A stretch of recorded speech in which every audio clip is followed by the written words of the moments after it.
പ്രിയപ്പെട്ട സമര പോരാളികളെ, ഞാൻ ദീർഘമായി ഒരു പ്രസംഗത്തിലേക്കൊന്നും കടക്കുന്നില്ല.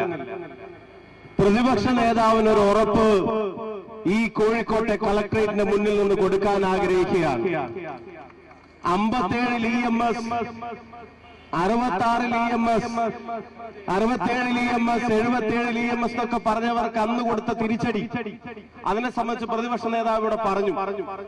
ഇപ്പൊ 16-ലും 21-ലും 26-ലും ആരെങ്കിലും പറയാൻ ആഗ്രഹിക്കുന്നുണ്ടെങ്കിൽ 26-ന് കേരളത്തിലെ ജനത കൊടുക്കുന്ന തിരിച്ചടിയിൽ നിങ്ങളോടൊപ്പം കേരളത്തിന്റെ നിയമസഭയിലേക്ക് കോഴിക്കോട്ടെ കോൺഗ്രസിന്റെ MLA-മാരുണ്ടായിരിക്കുമെന്നുള്ള ഉറപ്പും വാക്കും ഈ സമര സംഗമത്തിൽ നൽകാൻ ആഗ്രഹിക്കുന്നു. പ്രതിപക്ഷ നേതാവ് എല്ലാ കാര്യങ്ങളും പറഞ്ഞു. ഞാൻ ഈ ദീർഘമായൊന്നും പറയുന്നില്ല. പിണറായി വിജയനോട് ഒറ്റ അഭ്യർത്ഥനയേ ഉള്ളൂ.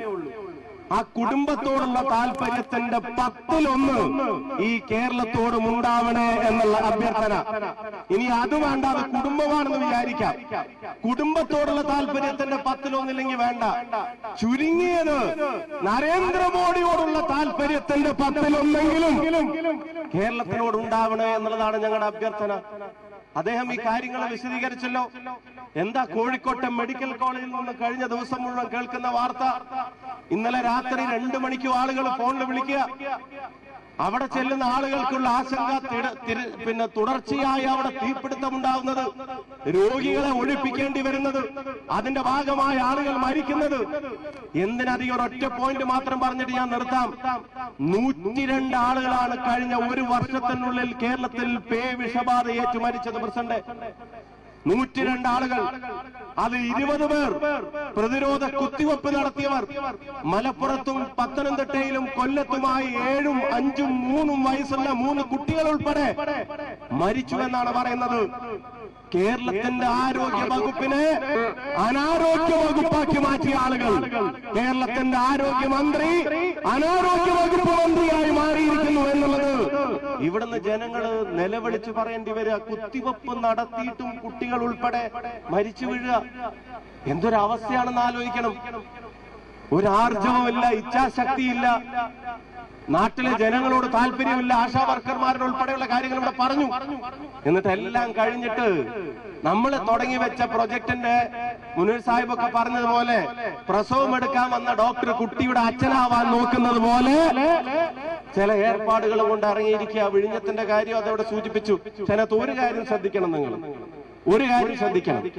വേദിയിൽ ഗോവിന്ദ മാഷ്ക്ക് ഇടവില്ലെങ്കിലും രാജീവ് ചന്ദ്രശേഖരന് ഇടവുണ്ട്. ഗോവിന്ദ മാഷ്ക്ക് ഇടവില്ലെങ്കിലും രാജീവ് ചന്ദ്രശേഖരന് ഇടവുണ്ട്. കാരണം എന്താ? CJPയുടെ ആളുകൾ മതി എന്ന് തീരുമാനിക്കുമ്പോ പിണറായി വിജയനും രാജീവ് ചന്ദ്രശേഖരനും നരേന്ദ്രമോദിയും അവര് 3ഉം കൂടെ ബാലൻസ് ചെയ്തിട്ട് ഗോവിന്ദ മാഷ് താഴെ ഇരുത്തി. ഞാൻ ഒരു കാര്യം നിങ്ങളോട് പറയാ. ഇത്തവണ പോളിംഗ് ബൂത്തിലേക്ക് ചെല്ലുമ്പോ വോട്ട് ചെയ്യാൻ കാത്തു നിൽക്കുന്നവരുടെ പട്ടികയിൽ, കൈപ്പത്തിക്കും UDF-നും വോട്ട് ചെയ്യാൻ കാത്തു നിൽക്കുന്നവരുടെ പട്ടികയിൽ കോൺഗ്രസുകാരും UDF-കാരും നിഷ്പക്ഷരായ ആളുകളും മാത്രമല്ല, ഇടത് സ്വഭാവമുണ്ട് എന്ന് അവകാശപ്പെടുന്ന സഖാവിന്റെ വോട്ടും ഇത്തവണ ഐക്യ ജനാധിപത്യ മുന്നണിക്കായിരിക്കുമെന്ന കാര്യത്തിൽ സംശയം വേണ്ട. ആ ധർമ്മ പോരാട്ടത്തിൽ ഇറങ്ങി തിരിച്ച നിങ്ങൾ എല്ലാവരെയും പ്രത്യേകം അഭിവാദ്യം ചെയ്യുന്നു. ജില്ലാ കോൺഗ്രസ് കമ്മിറ്റിയുടെ പ്രിയപ്പെട്ട പ്രസിഡന്റ് ഓഫീസും മാർച്ചും പ്രവർത്തനങ്ങളും ഒക്കെയായി ഈ പ്രസ്ഥാനത്തിന് നേതൃത്വം നൽകുന്നു. സജീവമായി പ്രസ്ഥാനത്തെ നമ്മൾ കെട്ടിപ്പടുക്കുന്നു. നമ്മുടെ ലക്ഷ്യം ഈ ലോക്കൽ ബോഡിയിലും വരുന്ന നിയമസഭാ തെരഞ്ഞെടുപ്പിലും ജനം ആഗ്രഹിക്കുന്ന വിധിയെഴുത്ത് ഇവിടുന്ന് ഉണ്ടാക്കി കൊടുക്കുക എന്നുള്ളതാണ് പ്രതിപക്ഷ നേതാവിന് ഉറപ്പ് നൽകുന്നു. എന്നുമ്പോ കോഴിക്കോട് MLA-മാരെ എണ്ണിക്കോളുമെന്ന് ഉറപ്പ് നൽകിക്കൊണ്ട് സമരാഭിവാദ്യങ്ങൾ നേർന്നുകൊണ്ട് നിർത്തുന്നു. നിങ്ങൾക്ക് ഏവർക്കും ഈ പൊള്ളുന്ന വെയിലിനെ വകവയ്ക്കാതെ ഈ പോരാട്ടവുമായി കടന്നു വന്ന കോഴിക്കോട്ടെ പാർട്ടി പ്രവർത്തകന് ഹൃദയത്തിൽ നിന്ന് സമരാഭിവാദ്യങ്ങൾ നേർന്നുകൊണ്ട് നിർത്തുന്നു. ജയ് ഹിന്ദ്, ജയ് കോൺഗ്രസ് പാർട്ടി.